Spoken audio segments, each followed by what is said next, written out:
Hey guys, Troy with Mountain Man Treasure here. Thanks for tuning in. I know we've got some newer subscribers. That's awesome. I'm super excited to see that count grow. If you didn't catch last night's thrift battle with Primetime Treasure Hunter, go and check that out. I'm going to put a link down in the description. It was a lot of fun over on Primetime's channel with Andrew from Profit Monsters. If you aren't subscribed to either of those guys, I'm going to put a link to both of their channels in the description as well, because you can learn a ton from both of them. I have, and don't want to spoil the battle. Don't want to tell you who won, but a best of 5 thrift off on that thing, and it was a lot of fun. I was super glad to be able to take part in that. Whatever. I was glad to be there, and so yeah, go check that out.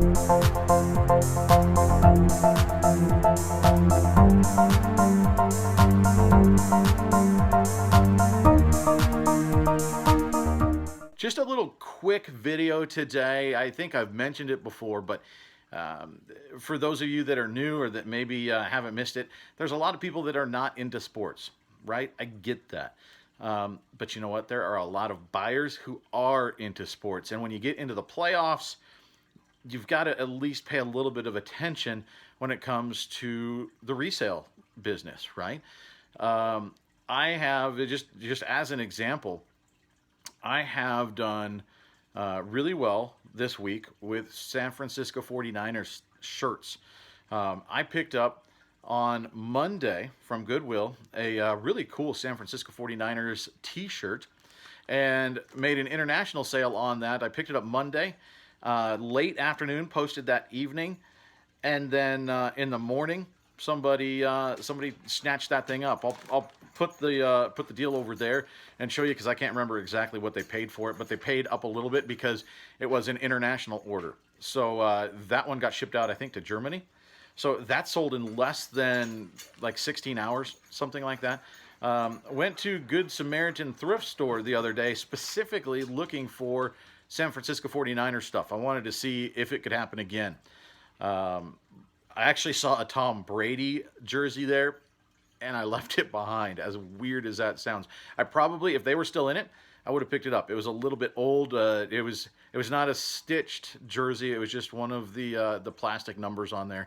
So not super high end, but I probably would have picked it up if they were still in the playoffs, because that stuff sells. That stuff sells right now. Remember, I sold the one t-shirt in less than a day. I picked up this Jerry Rice jersey. It's labeled as a youth large, but measured it, and it really measures as I mean, it's a jersey, so it's a little bigger. Measures as a youth extra large, really, and it fits the same as a women's small. So I put that in the listing. Said, you know what, this is a youth large, fits like a women's small. I posted this last night, and somebody bought it this morning. So Jerry Rice is going out the door, and she actually is paying for Priority Express, because she wants it. I believe she's in Michigan, and she wants to have this for this weekend for the game. So she's paying more for shipping than she is for this jersey. This is about I think sold it to her for $24, and Priority Express shipping is like $35. Something like that. So she's paying more to get it shipped to her right away than she did for the jersey itself. And I had this listed. This is probably 24 is what she sent in, and I accepted that. This is probably somewhere between a $25 and $30 jersey. Now, at a different time of year, this is going to sit around for a long time. This is not a vintage Jerry Rice. This is just a repro. It's a retro Jerry Rice jersey. It's in excellent shape. It's Reebok.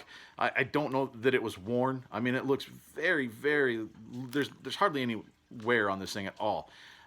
You can tell because when these things get washed and worn, all of the holes on these numbers, you start to see through the mesh of the shirt, and all the holes get punched out. There's only a few of those on there. So that could either be through wear, or that could be just production, because it looks pretty clean. There's no fade on any of these numbers. So I don't think this was worn hardly at all, if at all. So in really good condition, but this would sit for a very long time during almost any other part of the year. Even football season, it might have sat for a while, But because the 49ers are in the playoffs, because they're on the verge of potentially making the Super Bowl, their gear is flying off my shelf. As soon as I put it on, it goes out. I've done pretty well with Seattle Seahawks gear during the season, a lot of that actually going overseas as well. But NFL gear does really, really well, particularly internationally. I've sold a Arizona Cardinals windbreaker, Sports Illustrated windbreaker, to Buenos Aires.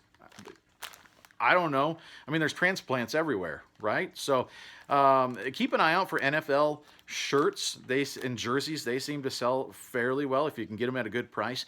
But really what I wanted to let you know is keep an eye on playoffs. When teams are in playoffs, people get excited. People jump on bandwagons, and they don't have a shirt. So now somebody in Michigan that doesn't have a 49er shirt is going to have one to wear this weekend that was in my thrift store yesterday. So that's all I got for you. Really short, really simple. Just pay attention to what's going on. No different than if a big movie's coming out. The stuff that's related to that movie is going to sell better. Same deal. So keep an eye on playoffs, not just for football. I mean, NHL a little bit more niche, but MLB, when they start getting into playoffs, their stuff is going to start selling.